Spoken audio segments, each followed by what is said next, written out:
Hola, ¿qué tal? Gusto saludarles en Hablemos de Coaching.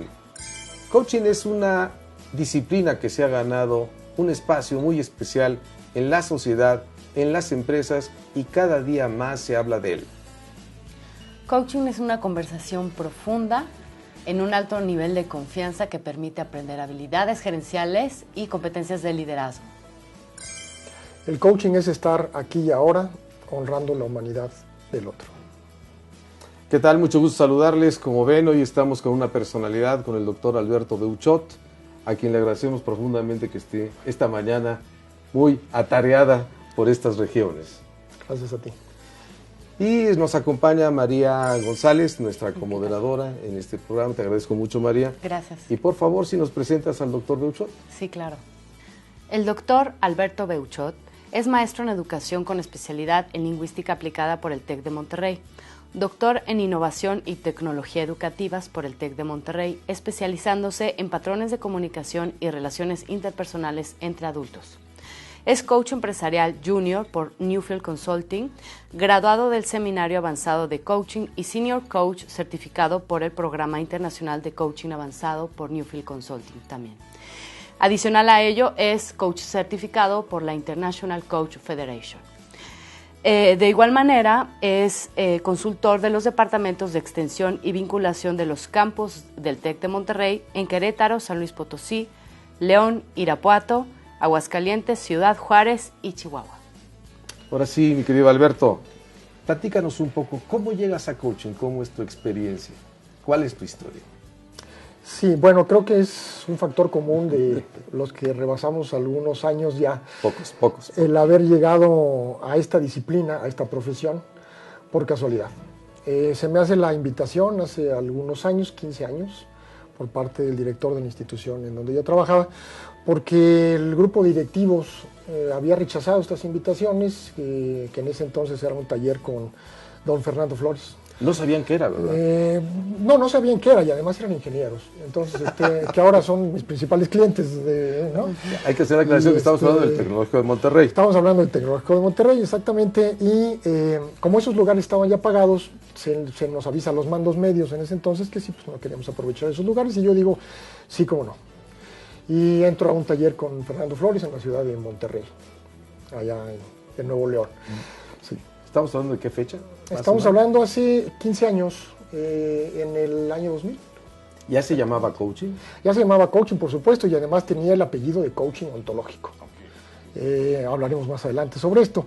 Después, dado esto y mi interés, se me hace la invitación formal de participar en un segundo proceso por parte de Rafael Echeverría y de Julio Laya, cuando todavía eran socios, y entro a mi primera certificación formal de coaching y me cambia radicalmente la vida. ¿En qué sentido fue ese cambio? Bueno, uno de ellos fue en el terreno personal. Tomé decisiones de dedicarme a esto el resto de mi vida. Llego con el director de campus en ese entonces y le planteo la idea de abrir un centro de coaching formal. Él me dice, sí, adelante, nomás que no hay presupuesto, no hay personal, no hay nada, entonces lo puedes hacer en tus ratos libres. Y decido seguirlo, gracias por su apoyo en ese entonces al ingeniero Rosalío Muñoz, y luego al ingeniero Mario Adrián Flores, que me brindan la oportunidad de hacer los pininos en ese sentido y de tener el apoyo de la institución detrás. Luego se brinda una tercera oportunidad de hacer un avanzado, ya con Rafael Echeverría y con Alicia Pizarro. La primera generación del avanzado de Newfield, fuimos los conejillos de Indias. Y también se me olvidó mencionar que trabajé durante 6 años por parte de la Rectoría Zona Centro del TEC de Monterrey, junto con Rafael Echeverría y con Alicia, para elaborar un programa de cambio de cultura organizacional en el TEC. Entonces estuve muy cercano con ellos en ese entonces, ¿no? Ahí empezaron algunas diferencias ideológicas entre nosotros. Las cuales son comunes, ¿no? Las cuales son comunes porque cuando nosotros vamos avanzando en el camino del coaching, también es obligación nuestra ir avanzando la profesión, ir generando nuevas distinciones, ir generando nuevos conocimientos. Entonces, llama la atención que con tu formación es como una apasionada vocación que toma esta forma y hoy día es parte de tu vida, ¿no? Como esa decisión que tomaste de hacerlo, darle un giro a tu vida en ese sentido. Claro, yo me dediqué prácticamente 30 años al magisterio.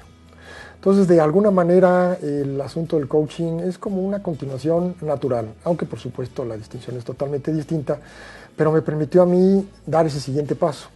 Y sobre todo ya tratar con adultos. Fundamentalmente ese fue el gran paso y el gran salto que di. Tuve el honor de formar adolescentes muchos años y ahora tengo el honor de ayudar a los adultos a cambiar, fundamentalmente a los directores de las empresas y al grupo que le reporta, a cambiar la cultura organizacional y el clima organizacional, dándole un giro más humano. E incrementar los indicadores, por supuesto, a través de fijarse primero en el ser humano y los indicadores después. Y esto es impagable. Sí. Alberto, y también sucede en una región agroindustrial, ¿es así? Sí, bueno, cuando yo empecé el centro de coaching con el apoyo de los directivos, Irapuato era fundamentalmente una zona agrícola, el Bajío, ¿no? Su vocación industrial comenzó después, con la llegada de General Motors y otras armadoras de autos y por supuesto los Tier 1 y los Tier 2 que las alimentan. Pero eso fue después. Eso fue después. Eso fue después. Es decir, mi primer cliente es Volkswagen en Puebla. Okay. Y llego a este cliente también por casualidad. Me dicen, oye, me están requiriendo un coach por allá, ¿por qué no vas? Yo me acuerdo que le decía a mi esposa, pero ¿ya que voy a ir si yo me he estado formando en coaching y he estado haciendo coaching, pero a nivel life coaching? Que es la historia de muchos, ¿eh? Que es la historia de muchos de nosotros, es decir, se hace coaching haciendo. Y fui, me entrevisté con el director general, con el director de recursos humanos y sorpresa mía me dan el contrato. Llego a la casa y le digo a mi esposa, me dieron el contrato. ¿Y ahora qué voy a hacer? Me dice, pues no sé, ya se te ocurrirá algo, ¿no? Como se te ocurre, pues, ¿no? Y entré por la puerta grande. Entré a la industria automotriz por la puerta grande. De ahí fuimos a Alemania, a la Volkswagen. Y de ahí regresamos para acá y las puertas de la industria automotriz se abren de par en par. Por Alemania, platícanos, ¿no? Tu experiencia de Alemania. Bueno, el director de la planta de Volkswagen en Puebla, después me manda a llamar ahí a Alemania para entablar un proceso similar al que tuvimos aquí. Y estuvimos yendo y viniendo a Wolfsburg 4 años. Terminó muy exitosamente y regresamos aquí a México con una experiencia verdaderamente impagable.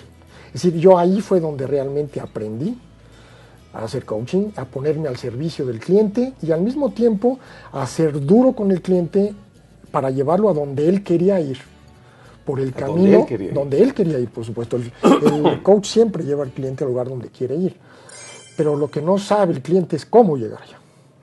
Entonces es importante este estira y afloja entre el cliente y el coach para poder ayudarlo a él a que cumpla con los objetivos que él se fijó.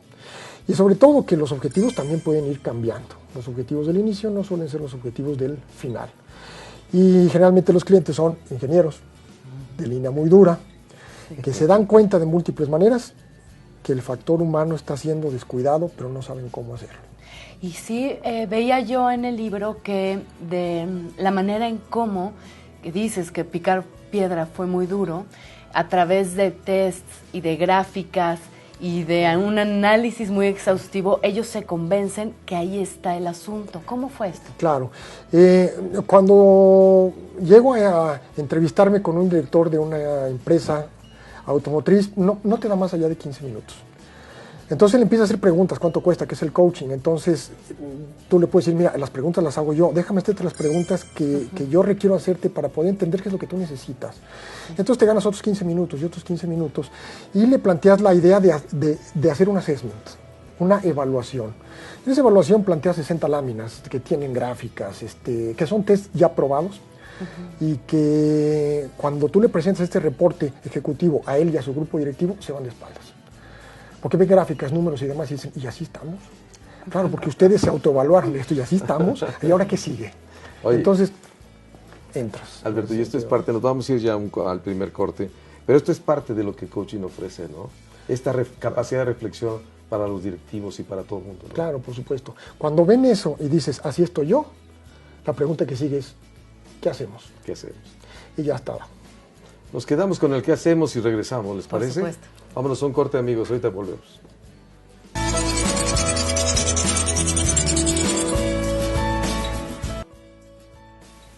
Hola, ¿sabes por qué algunas empresas fracasan y otras tienen éxito? ¿Dominas el proceso administrativo? ¿Sabes fijar adecuadamente objetivos y planear estratégicamente? Obtén estas respuestas y otras más interesantes en nuestro próximo módulo de éxito corporativo. Contáctanos a los teléfonos que aparecen en pantalla.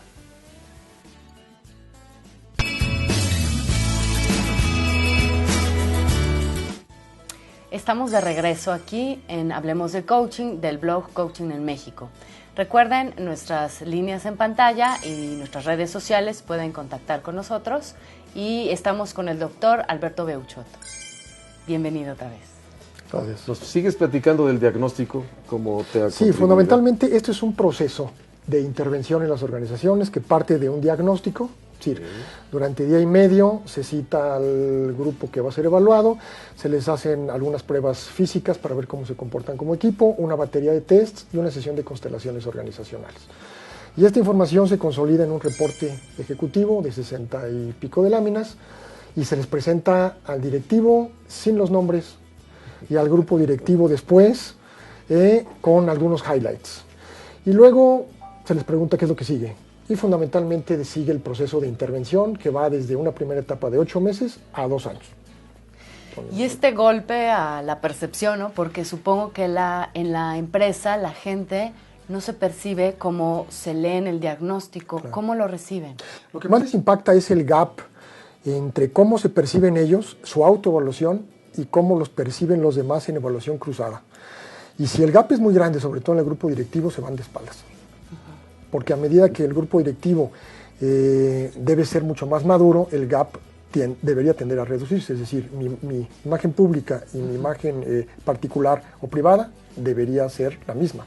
Y ahí es el primer impacto, y es un impacto fuerte.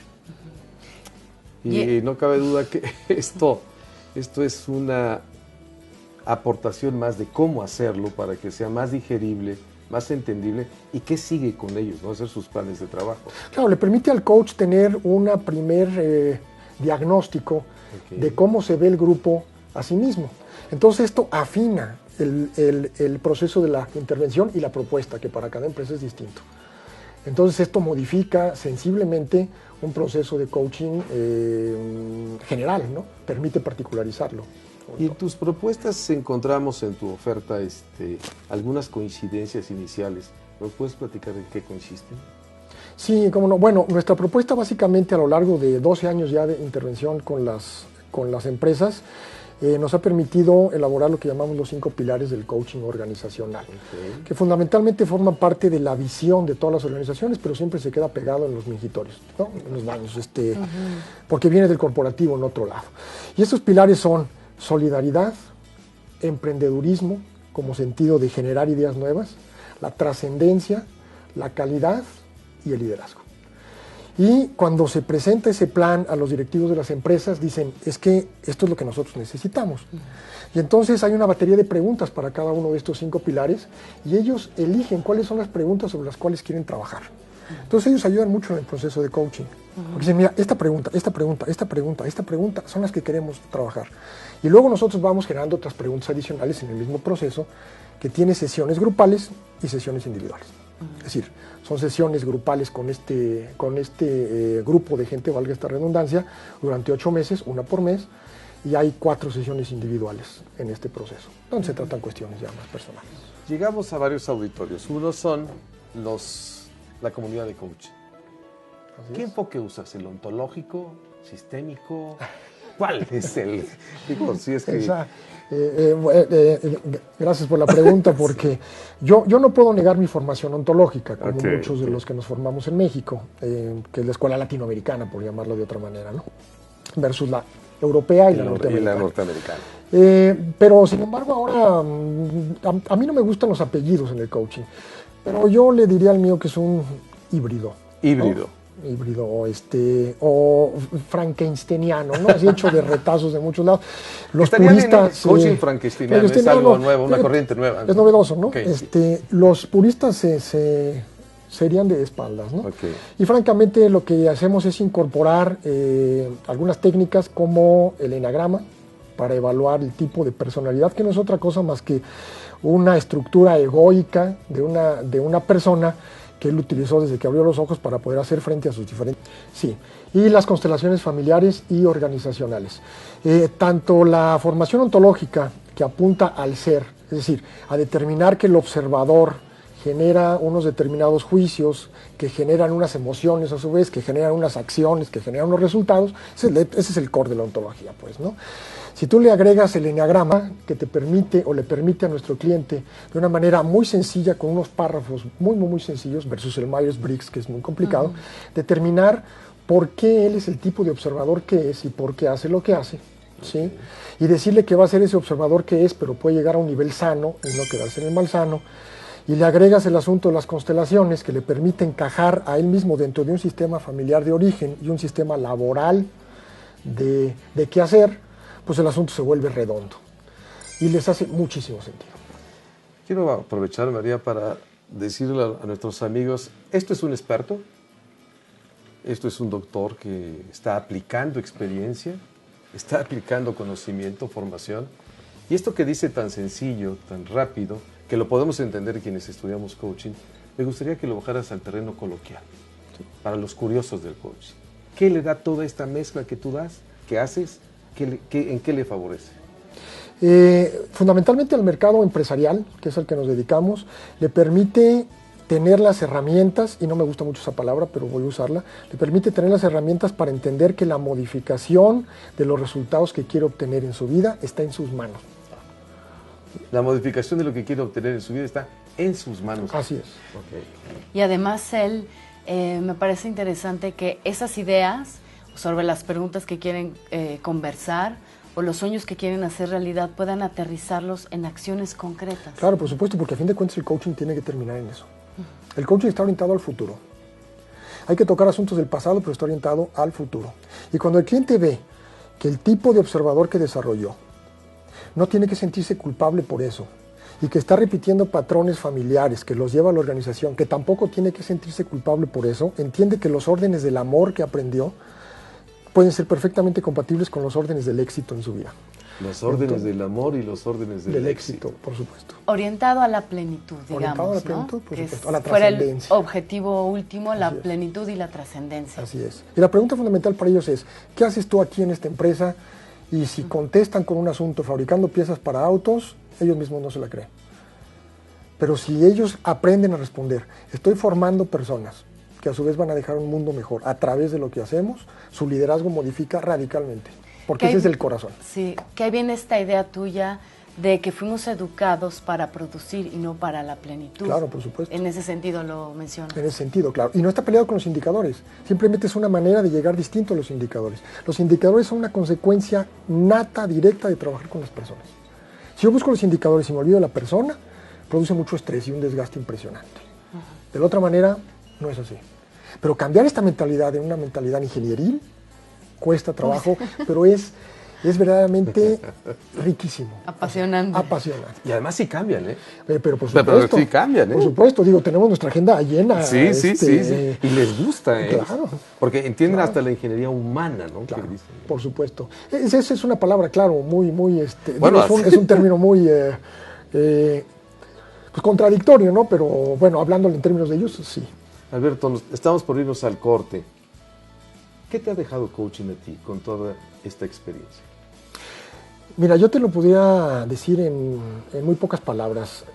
Antes del coaching, yo tenía la esfera de mi hacer, de mi tener y de mi ser, como por todos lados. Es decir, como que apuntaban a tres lugares distintos. Como mucha gente, ¿no? Como mucha gente. Y esto me generaba una insatisfacción. Es decir, vivía yo muy bien, pero algo me hacía falta, ¿no? Y después de esto que he vivido y de los procesos de intervención, de la certificación misma y del contacto con mis clientes, he logrado hacer que el ser, el hacer y el tener empiecen a empatar. Es decir, mi hacer al mismo tiempo me permite tener, pero al mismo tiempo me permite satisfacer el ser. Y yo tengo una frase que en esta vida las personas tienen dos opciones. O hacen lo que aman, o aprenden a amar lo que hacen. Y tú lo aprendiste. Yo amaba lo que hacía, pero finalmente logré hacer lo que amo. Con esta reflexión profunda, ¿nos vamos a un corte? ¿Regresamos? Vale, ahorita venimos.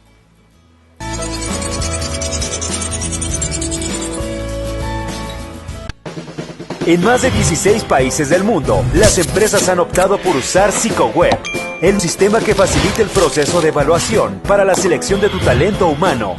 Con esta plataforma digital, podrás evaluar a través de 26 pruebas psicométricas automatizadas para medir la adaptación de la persona a un puesto de trabajo. Con PsychoWeb, podrás evaluar a tu personal en línea, ahorrando tiempo y acceder a ello desde cualquier lugar.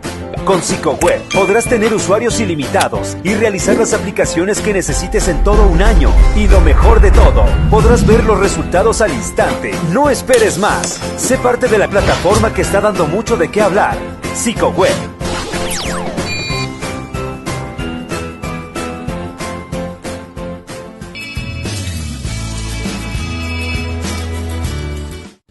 Bienvenidos, ya estamos de regreso. Recuerden nuestras redes sociales y nuestro teléfono 6380-1099. Les recordamos también nuestra segunda edición ya viene, ya se agotó y el 12 de noviembre estaremos dando la presentación de esta segunda vuelta. Estamos de regreso aquí también con el doctor Alberto Beuchot. Nos comentabas, me parece muy interesante que en toda esta trayectoria que has tenido, ahora aterrice en que ya vas por la 5ª generación de coaching. ¿Cómo ha sido este camino para que desemboque tan exitosamente aquí? Sí, bueno, como bien lo mencionas, este noviembre damos inicio a la 5ª generación de la certificación en coaching personal y organizacional. Queremos esta doble vertiente y de alguna manera sentimos la necesidad de poder compartir con coaches que quieren formarse como tales nuestra propia propuesta, producto de los 12 años de intervención en la industria.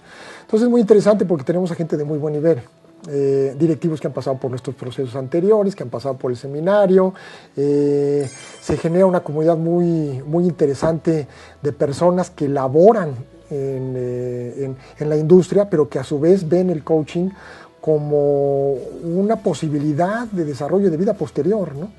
Entonces, tenemos grupos muy pequeños, de 24 personas máximo, porque el seguimiento que hacemos es muy puntual. Es un programa de 220 horas, avalado por la ICF y por supuesto por el TEC de Monterrey. 220 horas.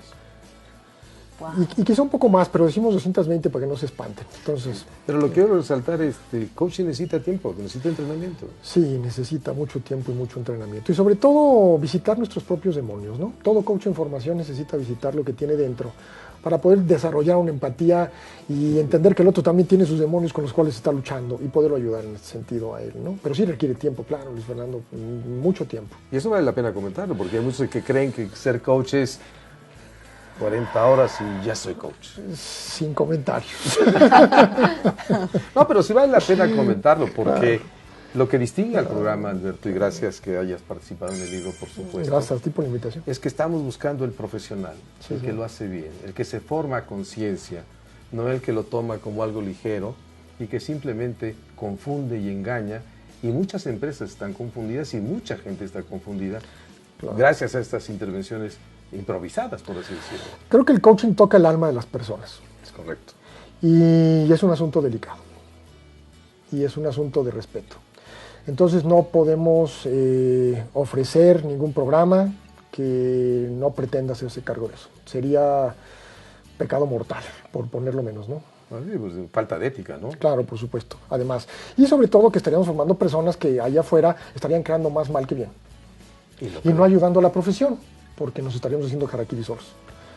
Y esto es una profesión, es un modo de vida, es una manera de particular de estar parado en el mundo. Manera particular de estar parado en el mundo. No, y es decir, de alguna manera los forman, como tomando la metáfora anterior, para que se hagan responsables de sus demonios, ¿no? Claro. Resuelvan la batalla interior y entonces puedan ayudarles a los demás a encontrar la luz, encontrar su plenitud, su camino. Claro, saber que tu demonio es tu aliado, ¿no? Es decir, que tu demonio te permitió crecer, como la basura. La basura no es basura, es contenedor antes de un producto. Cuando sacas tú el producto, se vuelve basura al otro. Entonces, el observador que has sido en la vida te ha permitido llegar a donde estás. Hay que hacer las paces con él. Hay que traerlo a la mesa, invitarle un café y decir, mira, ya no peleemos tú y yo, vamos a avanzar, ¿no? También has vivido conmigo y me traíste hasta acá. Por supuesto. Ahora convivamos de otra manera. Por supuesto, sí, naturalmente. Te incorporo. ¿Sí? Déjame preguntar, directivos de todas las edades, jóvenes, grandes. Bueno, fundamentalmente cuando tienes un puesto directivo en una empresa transnacional, ya llevas un camino recorrido. Ya lleva cicatrices, ¿no? Ya lleva cicatrices en el alma, es una muy buena manera de y sobre todo, nuestros clientes más jóvenes han tenido 35 años, es el más joven. Y de allá hasta 60. Y sí hay un camino recorrido, hay topes, hay baches, hay intentonas, y sobre todo hay el deseo de hacerlo bien esta vez. El deseo de hacerlo bien esta vez. Claro, por supuesto. Darme la oportunidad de que esta vez sí. Así es, ¿no? Pero fíjate qué interesante, me gusta el enfoque porque es a partir de meter en la ecuación al ser humano como en el centro, a partir de ahí es que voy a poderlo hacer bien esta vez. Es Claro. decir, en el indicador, si tú sacas de la ecuación al ser humano, no. Claro, es fundamental lo que dices. Muchos coaches están orientados al hacer, pero el hacer viene de atrás, viene de las emociones que siento, vienen de los juicios que hago y vienen del observador que soy. No, me voy así en reversa, ¿no? Entonces, si no trabajamos la parte del observador, que es lo que rescato de la ontología, pues no estamos llegando. Todos los cambios son superficiales, son de corto plazo. De esta manera, con esta propuesta, los cambios van más a fondo, son más duraderos, son más profundos, por supuesto, y son más dolorosos. El coaching duele. Es un proceso largo, caro y doloroso. Duele el coaching. En la cartera y en el alma.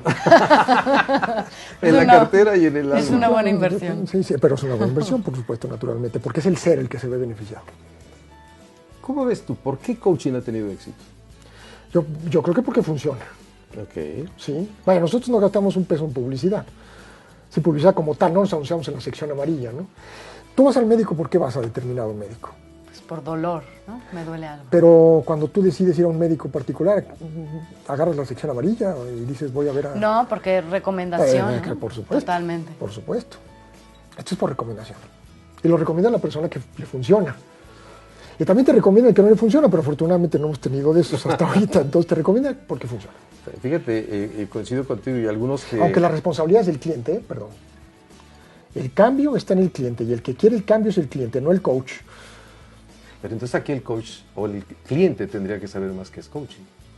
No, simplemente es un proceso que le va a permitir a él alcanzar los objetivos que está buscando en su vida. Es un proceso. Sí, pero fíjate, darse cuenta del dolor, porque hay dolor en las empresas, Sí, ¿no? Unos hay dolor. deciden verlo y decir, lo voy a atender, y entonces tú me puedes ayudar, y así es como se va pasando la voz, porque el dolor es como generalizado. Julio Laya lo llamaba el sufrimiento. Y él decía, tenía una frase que decía, ¿cómo es posible que haya tanta productividad en el tener en las empresas y tanto sufrimiento en el ser? Y el coach entra precisamente en ese sentido. Entra justamente en esa disyuntiva y en ese quiebre entre lo exitoso en el tener, los órdenes del éxito, y el sufrimiento en los órdenes del amor. O sea, si no hay aprecio, si no hay solidaridad en las organizaciones, si no hay espíritu de trascendencia y de calidad personal, se produce lo que se produce. Ese sufrimiento. ¿Estos conceptos entonces son nuevos conceptos organizacionales, se podría decir así? No, yo creo que han estado ahí toda la vida. Han estado toda la vida. Han estado toda la vida ahí, pero se han mantenido en un segundo plano por darle preeminencia a la productividad. Y además no los podías hablar. Pero ese era el sistema capitalista y la industria hace 20, 30 o 40 años. Hoy ya estamos en una nueva etapa, en donde los indicadores se logran, pero eliminando el sufrimiento, haciéndose cargo. Esa es la labor del directivo, hacerse cargo del sufrimiento generado por la presión. Eso no está en ninguna descripción de puesto, pero cuando él entiende que ese es su nuevo rol... Y espérame, también es contrasta, porque antes el concepto de liderazgo es aunque duela. Sí, claro. Bueno, ese es... ¿No? O sea, y no tienes que tiranía. manejar tu... Esa es tiranía. Eso es tiranía. El liderazgo o es liderazgo de servicio, o está orientado a la persona, o no es liderazgo. Pues hubo un tiempo que... Ahí es donde yo discrepo. En Claro, México por hubo supuesto. una película muy importante que fue Viento Negro, ¿te acuerdas? Sí, como no, por supuesto. Donde Era un tirano. Era ¿no? que era el mayor. El mayor. El mayor, y le decían el mayor. Si el liderazgo no es de servicio, no es. Ok. Y esto es importante porque entonces yo a mayor poder en la organización me pongo al servicio del otro, porque yo soy el que tengo el poder de gestionar las cosas y dejo que mi gente opere. El directivo tiene que entender que su función no es operar, es velar por el clima organizacional y la cultura organizacional centrada en la persona. Esa es la labor del directivo hoy día. No es operar. Estamos desfasados a un nivel organizacional donde los directivos son macrogerentotes. Ok. Pero es reciente, como tú dices, antes no se podía hablar de esto. Y llega un momento en que viene la transición y que se habla de la forma de ser y de pensar de la empresa. Entonces, es cuando el coaching atiende esta necesidad. Claro, porque el estrés se convierte en un problema de salud pública, porque el estrés incrementa la rotación de personal, disminuye el potencial. O sea, esto no surge porque de repente a alguien se le ocurrió, es decir, porque empieza a afectar la productividad. Surge por esto. 30 minutos es poco siempre platicando contigo, mi querido Alberto. Un placer. Podemos hacer el compromiso de otra, ¿no? Por lo menos. Dios dirá. Antes de irnos, 3 auditores. Empresas, colegas y curiosos. Sí. ¿Algún mensaje, por favor? Viendo ahí a la cámara. Sí, yo les diría que el coaching se puede entender a 3 niveles. Uno de ellos es como un conjunto de herramientas para que se apliquen, el otro es un proceso de cambio y el otro es una forma de ser y de relacionarme con los demás. Ustedes elijan el suyo. Mucho gusto. Nos vemos en la siguiente, María. Muchas gracias. Hasta la próxima. Gracias a todos. Hasta luego. Hasta luego. Gracias. Gracias.